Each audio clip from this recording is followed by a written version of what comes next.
Well, there are a lot of criminal organizations. We call them the mob. The one that was most familiar was the Italian Sicilian mob that was later called the mafia. There are others beside that. And most of our exposure to these mob influences come from movies like Goodfellas or TV shows like The Sopranos.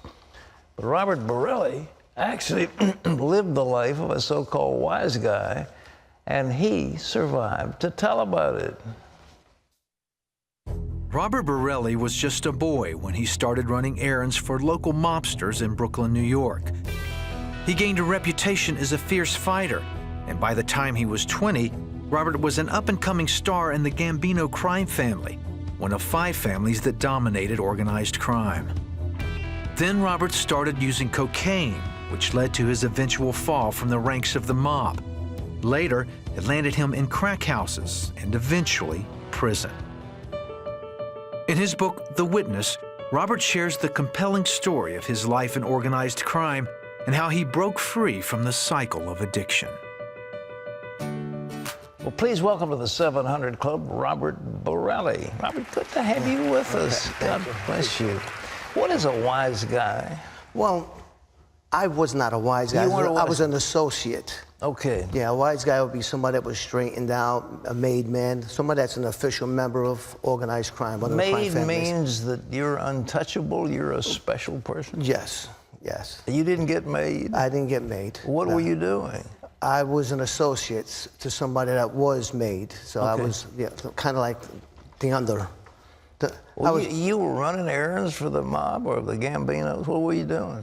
I was involved with picking up numbers, horse bets, fireworks that we sold out of trunks of cars, swag, which we called stolen goods, like basically from Kennedy Airport or something like that, and I would make money doing that at a young age. You weren't involved in enforcing and collecting any debts or anything, were you? Not at a young age. When I got a little bit older, sometimes that would come my way. A lot of times I did things and I never asked. One of the things I was always told is never ask questions. If we tell you to do something, you just do it. You don't need to know why you're doing it. So, and I would just... You just obeyed I just blindly? Obeyed, yeah, kind of, yeah. Well, how come you got out of it? Well, what happened was that a lot of things that I was doing, I was getting a big reputation. Yeah. And then I hooked up with this one guy and his partner, and they would parade me around and bring me into Mulberry Street where all the big wise guys were. And I'd be like the up-and-coming stars, how they would introduce me. And at that time, we had some dice games. We call them New York crap games. And I was working them and meeting other people. And I started seeing that they were involved with drugs. And I remember this one time, this guy lost about maybe $20,000 in cash at one of the games. And he asked if they can send me to his car to get more money. And I was impressed by that. When I asked questions about the guy, they told me he's a big drug dealer. So I thought that was kind of like the next level that I wanted to go. Well, the mob doesn't like drugs. They don't want their people taking drugs. They say that there, but it's not true. Well, it's not really true. So I know Paul Castellano, when he came around, he tried to change a little bit of that there, but it really didn't work that well. So how does that structure work? You were in one crime family with the banana. What family were you in? There's 5 families, and I was part of the Gambino crime family. At that time, it was one of the biggest families. So do they fight each other? They get along? No, they don't fight each other, but it's not like street gangs, because that's one thing that, from my understanding, that they did was made it more organized. So it was just basically, if you were a captain, you had to speak with a captain, and they settled things that way, and whichever the agreement is that they make is what stands in front of the bosses. Why do they shoot people? They did shoot people, didn't they? Well, they do shoot people, and basically, you know, if it's something that somebody did, I mean, I can tell a lot of stories about that, but I won't do that right now. You make me want to. Well, I'm trying to find out. You wound up in a witness protection. You don't put people in witness protection unless they're trying to shoot you. So what did you do to make them mad? Well, this is what happened. I got really heavily involved with drugs. So what happened was that this one guy that I was really close with, I was like kind of the one that would introduce me as the up-and-coming star. Now all of a sudden, the drugs are taking hold on me. He starts to see that there, so he starts to disassociate himself a little bit with me. And then I got really bad on it, where in 1996, I was actually living in the street. I didn't even have a place to live. You're a mob guy? I'm You're a living mob on the guy streets? living in the street because of crack cocaine came into my life. So a lot of those people that were influenced in my life had to step back because they didn't want to be associated with me known. And I wasn't like the undercover kind of guy. I was like out there as far as I was a real crackhead, hanging out in the street. Well, you met the Lord during this time, didn't you? Well, what happened is in 1997, I call them my two angels. Yeah. Well, I had a visit by them, and they weren't the ones with the wings and the halos. They were warrant officers, and they came and they had locked me up. They found out where I was. I had a case pending in Florida. That's when all these guys that I was associated with in Florida, we did some stuff there, and there was an indictment came down. They were already incarcerated. Did they indict you for possession, distributing drugs? That case was for something different. And then in New York, I had a drug case. Okay. So I was running away from both cases. All right. I got bailed out on that one, and I ran away. All right, so ran your away from angels that. are there talking to you. So those angels came. I call them my angels today because that was the last time I had a drink and a drug. Wow. Yeah, they arrested me, they incarcerated me, and then through that incarceration, things started happening. I started seeing that the people who loved me the most, my mom, my sister, my brothers, some of these wise guys, they just backed off and wouldn't help me. And, you know, what I normally do when things like that happen to me, you know, there's two things I really try to do. That's get money for a good attorney to get me out of the mess I got myself into. Yeah, sure. And that worked kind of a lot for me. And then I try to get commissary money, so this way while I'm in prison, I could at least enjoy it as best I can, getting stuff that I like to enjoy. Okay. So those were the things. And when I was calling up people, I was seeing that everybody was saying, you know, I can't help you. And this one girl that I called up, a really good friend of mine, I was speaking to her, and she said, why don't you go read the Bible? All right. And to me, that was just a brush off. So I just took it as a grain of salt. Okay, she really doesn't want to be bothered. But at this time, my daughter's mom is allowing me to speak to my daughter, who I haven't seen in 2 years because of my addiction. I walked out of her life when she was only 7 weeks old. All right, daughter, you're not married to mom. I was never married to mom. Okay, no. keep going. Yeah.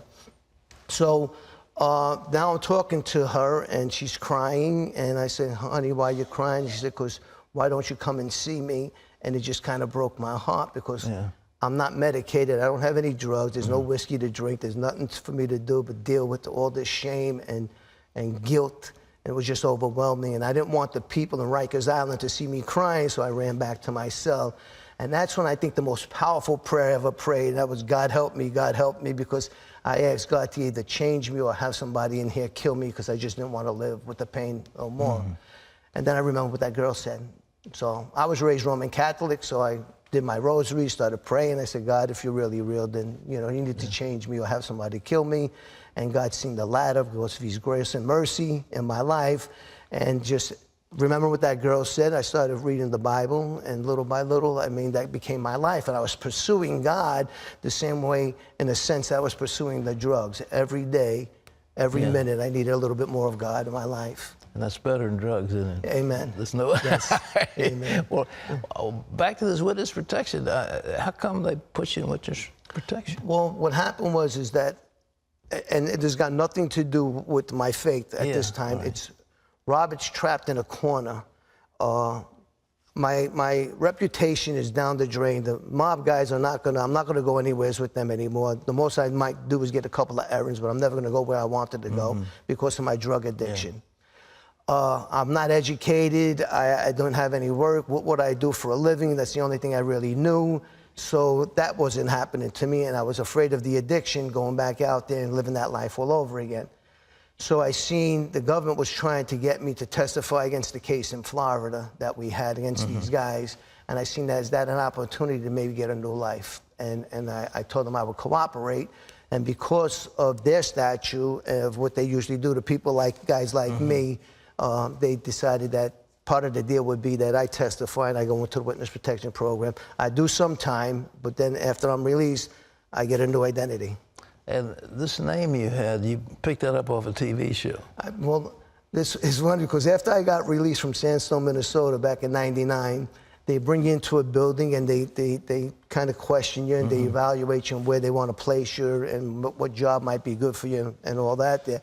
So they said you could keep your first name, but you can't keep your last name. So I gave them a name and they would come back and say, no, that's no good. And I would give them another name. But I happened to be watching MASH and there was this Dr. Borelli on. It's the only time I ever seen this episode. And he happened to be a heart specialist.